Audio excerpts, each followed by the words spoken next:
По пети пат во последните 3 години, рудникот Саса ги зголеми платите на 790 вработени. Менаџерскиот тим на Саса донесе одлука за ново зголемување на платите во износ од 10% на основната плата. Ова е пето поред во последните 3 години, кое почнува да се применува со исплатата на јануарската плата. Заедно со претходните 4 покачувања, платите во Саса се зголемени за над 40% во однос на нивото пред 2022 година. Соопштија од рудникот Саса. Со неновото зголемување, Саса успеа да ја задржи позитивната разлика помеѓу платите во рудникот и просечната исплатена плата на национално ниво, која беше воспоставена по влезот на компанијата Central Asia Metals во Саса во 2017 година.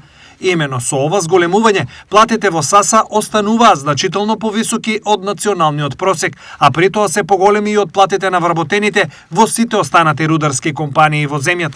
Истовремено, податоците покажуваат дека од 2017 година до денес платите во Саса се зголемени за повеќе од 100%, а во истиот временски период, според официјалните податоци од државните институции, вкупните трошоци за живот во земјата се зголемени за околу 40%. И покрај нестабилноста на цените на пазарот на оловото и цинкот со кои се соочуваме во изминатите неколку години, континуираното зголемување на оперативните трошоци и големите инвестиции што ги правиме за да го продолжиме животниот век на рудникот Саса, сепак најдовме начин и оваа година да направиме значително зголемување на платите на нашите вработени.